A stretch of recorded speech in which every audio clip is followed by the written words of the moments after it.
नमस्कार. स्वागत आहे तुमचे माय रेसिपीज मराठी या आपल्या यूट्यूब चॅनलवर. आज मी बनवत आहे मुलांच्या आवडीचे पोटॅटो स्माइलीज. तर पोटॅटो स्माइलीज बनवण्यासाठी इथे मी 4 मध्यम आकाराचे बटाटे उकडून घेतले आहेत. आता या 4ही बटाट्याची साल काढून घ्यावी. हे बटाटे ओव्हरकुक करायचे नाहीत, व्यवस्थित असे हे शिजवून घ्यायचे आहेत. आता या बटाट्याची साल काढून झालेली आहे. आता एका किसणीने हे बटाटे व्यवस्थित किसून घ्यावेत. पहा, अशा प्रकारे इथे मी 4ही बटाटे व्यवस्थित किसून घेत आहे. आता इथे हा बटाट्याचा किस तयार झालेला आहे.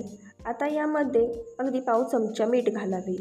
मीठ अगदी बेतानेच घालायचे आहे. आता यामध्ये लगेचच 4 चमचे कॉर्नफ्लोअर घालावे. आता हाताने हे चांगले मिक्स करून घ्यायचे आहे. पहा, इथे मी कॉर्नफ्लोअर आणि हा बटाट्याचा किस हाताने व्यवस्थित मिक्स करून घेत आहे. जर तुमच्याकडे कॉर्नफ्लोअर नसेल तर तुम्ही ते 4 चमचे तांदळाचे पीठ देखील वापरू शकता. आता हे कॉर्नफ्लोअर आणि बटाट्याचा किस चांगला एकजीव मळून घेतलेला आहे. हाताला हा गोळा अजिबात चिकटणार नाही इतपत हे घट्ट मळून घ्यायचे आहे. पहा, अशा प्रकारे. यामध्ये तुम्ही थोडेसे लाल तिखट देखील घालू शकता, परंतु इथे मी लहान मुलांसाठी बनवत असल्यामुळे यामध्ये लाल तिखट अजिबात वापरलेले नाही. आता मळून घेतलेला हा गोळा हाताला देखील अजिबात चिकटत नाही, म्हणजे हे व्यवस्थित मिक्स करून झालेले आहे. आता या मळून घेतलेल्या गोळ्याचा एक छोटा गोळा करून घ्यावा. हाताला अगोदर मी थोडेसे तेल लावून घेतलेले आहे, जेणेकरून हे मिश्रण हाताला अजिबात चिकटणार नाही. आता पोळपाटावर इथे मी एक प्लास्टिक पेपर ठेवला आहे. यावर हा तयार केलेला गोळा ठेवावा आणि नंतर यावर दुसरा एक प्लास्टिक पेपर ठेवावा, म्हणजे लाटण्याला किंवा पोळपाटाला हे अजिबात चिकटत नाही. आता अगदी हलक्या हाताने हे लाटून घ्यायचे आहे. पहा, अशा प्रकारे. खूप पातळ लाटायचे नाही, तर साधारण 1 इंच जाड इतपत हे लाटून घ्यायचे आहे. पहा, अशा प्रकारे इथे मी हे 1 इंच जाड असे लाटून घेतलेले आहे. आता यावरील वरचा बाजूचा प्लास्टिक पेपर काढून घ्यावा. पहा, अगदी पुरीपेक्षा देखील हे जाडसर असे मी लाटून घेतलेले आहे.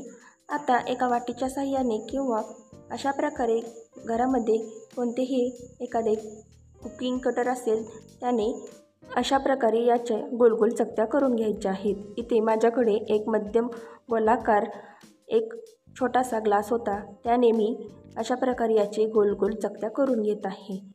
तर सुरुवातीला हा ग्लास मी कॉर्नफ्लोअरमध्ये थोडासा बुडवून घेतला होता, म्हणजे या गोलाकार चकत्या अगदी व्यवस्थित निघतील, त्या अजिबात चिकटणार नाही. पहा, अशा प्रकारे इथे मी हे गोल गोल चकत्या बनवून घेतलेल्या आहेत. आता हे बाजूचे पीठ काढून घ्यावे आणि अशा प्रकारे इथे मी प्लास्टिक पेपरवर या गोलाकार चकत्या अशाच ठेवून देत आहे. आता आपल्याला यापासून स्माइलीज बनवायचे आहेत.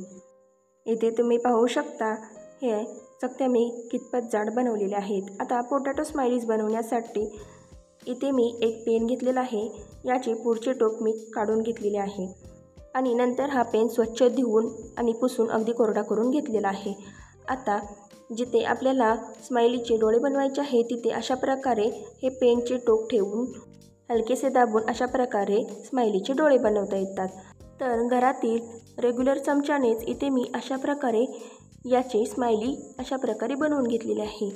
व्हिडिओमध्ये तुम्ही पाहू शकता. जर तुमच्याकडे स्ट्रॉ असेल तर तुम्ही त्याने देखील स्माइलीचे डोळे बनवू शकता, परंतु माझ्याकडे स्ट्रॉ नसल्यामुळे इथे मी या पेनचा वापर केलेला आहे. पहा, अशा प्रकारे इथे मी हे पोटॅटो स्माइलीज बनवून घेत आहे. पहा, दिसायला देखील अगदी सुरेख अशा ह्या दिसत आहेत. आता अशाच प्रकारे इथे मी बाकीच्या सर्व स्माइलीज बनवून घेतलेल्या आहेत. आता इथे मी पॅनमध्ये तेल अगोदर चांगले गरम करून घेतलेले आहे. यामध्ये या सर्व स्माइलीज घालाव्यात आणि मध्यम आचेवर तळून घ्याव्यात. स्माइलीज तळण्यासाठी तेल अगदी कडकडीत गरम करायचे नाही, तर तेल देखील अगदी मध्यमच गरम असावे. आता या पोटॅटो स्माइलीज देखील आपल्याला मध्यम आचेवरच तळायचे आहेत. गॅसची फ्लेम अजिबात मोठी करायची नाही. पहा, अशा प्रकारे या स्माइलीज ज्या वेळी तेलावर तरंगतील तेव्हाच या पलटायच्या आहेत. पहा, इथे मी या सर्व स्माइलीज अशा प्रकारे छान अशा मध्यम आचेवर तळून घेत आहे. दोन्ही बाजूंनी चमच्याने अलटत पलटत राहायचे आहे. पहा, अशा प्रकारे या स्माइलीजला छान असा गोल्डन कलर येईपर्यंत तळून घ्यावे. ज्यावेळी या स्माइलीज छान अशा गोल्डन कलरवर आल्या की झाऱ्याने काढून घ्यावे। पहा, अशा प्रकारे इथे मी या सर्व स्माइलीज काढून घेत आहे। पहा, रंग देखील अगदी सुरेख आलेला आहे। अशाच प्रकारे बाकीच्या गोळ्याच्या देखील स्माइलीज बनवून घ्यायच्या आहेत। व्हिडिओमध्ये तुम्ही पाहू शकता अगदी सुरेख अशा या स्माइलीज तयार झालेल्या आहेत। लहान मुलांना तर या पोटॅटो स्माइलीज खूपच आवडतात। सध्या लहान मुलांची सुट्टी चालू असल्यामुळे त्यांची अधूनमधून खाण्याची फरमाईश चालूच असते। तेव्हा एकदा ही रेसिपी नक्की ट्राय करून पहा। चॅनलवर नवीन असाल तर सबस्क्राईब करा। धन्यवाद।